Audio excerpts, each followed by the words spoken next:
আসসালামু আলাইকুম, সবাইকে জুম্মা মোবারক। সবাই কেমন আছেন? আশা করি সবাই ভালো আছেন। আমি আল্লাহর রহমতে ভালো আছি। তো এই দেখেন, এখানে 5 কেজি খাসির মাংস।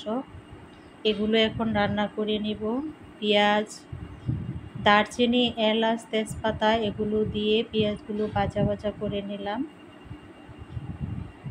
পেঁয়াজগুলো ভাজা ভাজা হয়ে গেছে। এখন পরিমাণ মতো মশলা দিয়ে দিব।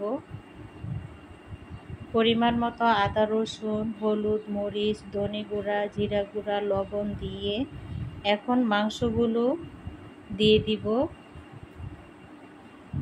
খাসির মাংস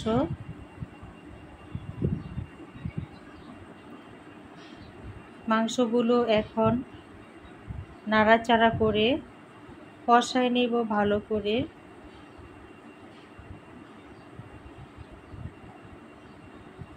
এগুলো এখন ঢাকনা দিয়ে নাড়াচাড়া করে নিয়েছি। ঢাকনা উঠিয়ে এখন আবার নাড়াচাড়া করে দিচ্ছি।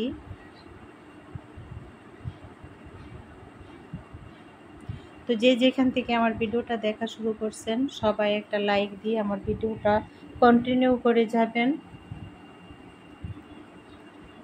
লাইক ছাড়া কেউ ভিডিওটা দেখবেন না আপু ভাইয়ারা, সবাই লাইক দিবেন প্লিজ। আর আমার অ্যাড সহ ভিডিওগুলো দেখে দিবেন। যারা অ্যাড দেখেন না, অ্যাড স্কিপ করেন, আপনাদেরও এক সময় এরকম হবে আপুরা, তখন আপনারা বুঝবেন। অ্যাড সহ ভিডিও না দেখলে আপনাদের কীরকম খারাপ লাগে। আপনারাও আমার অ্যাড সহ ভিডিও দিবেন, দেখবেন, কেউ অ্যাড স্কিপ করবেন না প্লিজ। সবাই লাইক দিবেন। আপনাদের একটা লাইক একটা শেয়ারের কাজ করে। সবাই লাইক দিয়ে অ্যাড সহ আমার ভিডিওটা দেখে যাবেন। আমিও আপনাদের ভিডিও ওয়াচ টাইম দিয়ে আসব। তো দেখেন, এইখানে বাহিরে পাকের ঘরের সাথে কাঁঠাল গাছ, এই যে জানলার পাশে কাঁঠাল গাছ, কাঁঠাল ধরে আছে, খুব সুন্দর লাগতেছে কাঁঠালগুলো।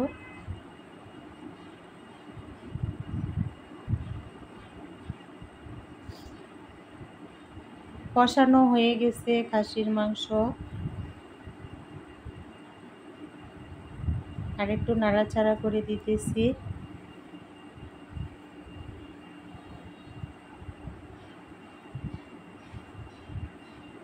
খুব সুন্দর হয়েছে কষানোটা।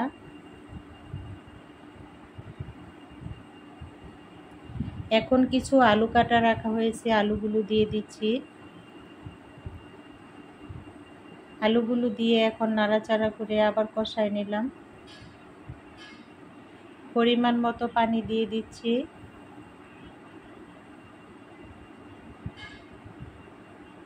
যে যেখান থেকে আমার ভিডিওটা দেখতেছেন, এই পর্যন্ত এসেছেন, তাদেরকে অনেক অনেক ধন্যবাদ।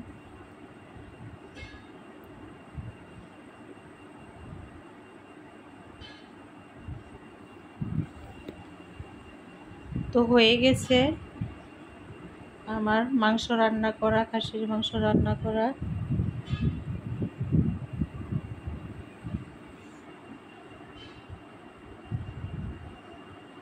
আবারও বলতেছি, কেউ যদি লাইক দিতে ভুলে যান, একটা লাইক দিবেন প্লিজ। আমার মাংস রান্না কেমন হয়েছে সবাই কমেন্টস করে জানাবেন। এ পর্যন্ত কোন কোন আপুরা আছেন একটু কমেন্টস করে জানাবেন। জানালে আপুদের আমার ভালোবাসা থাকবে আপুদের প্রতি। তো এখন আমি আরেকটা রেসিপি রান্না করব, সেটা হয়েছে চিংড়ি মাছ। প্যান বসায় দিলাম, কাঁচা মরিচ, পেঁয়াজ দিয়ে কাঁচা মরিচগুলো এবং পেঁয়াজগুলো একটু ভাজা ভাজা করে নিচ্ছি। চিংড়ি মাছ ভুনা করব, চিংড়ি মাছ রেসিপি।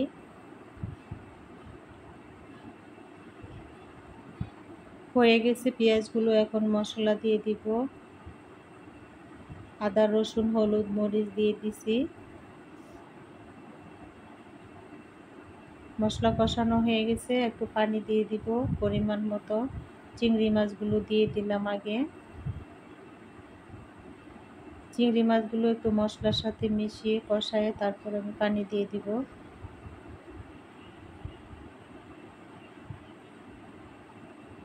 আমি এভাবে চিংড়ি মাছ ভুনা করলাম আর খাসির মাংস রান্না করলাম।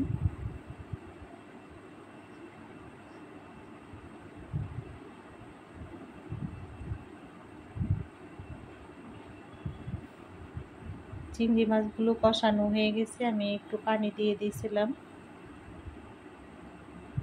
এই তো রান্না হয়ে গেছে, দেখেন কত সুন্দর হয়েছে।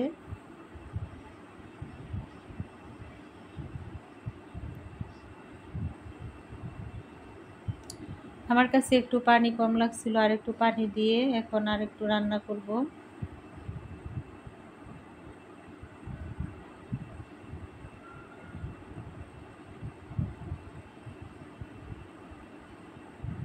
আবারও ঢাকনা দিয়ে একটু ঢেকে দিব।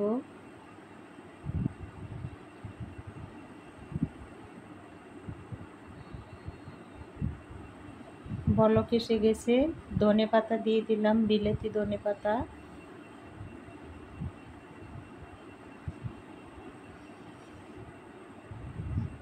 ধনেপাতা দেওয়াতে কালারটা কত সুন্দর দেখাচ্ছে, দেখেন।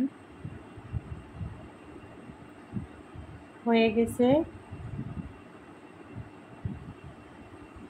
রেসিপিটা হয়ে গেছে। দুইটা রেসিপি রান্না করলাম, কেমন হয়েছে সবাই কমেন্টস করে জানাবেন। আর যদি কোনো ভুল হয়ে থাকে তাহলে ক্ষমা সুন্দর দৃষ্টিতে দেখবেন। যে যেখান থেকে ভিডিওটা দেখেছেন সবাইকে অনেক অনেক ধন্যবাদ। সবাই ভালো থাকবেন। আল্লাহ হাফেজ।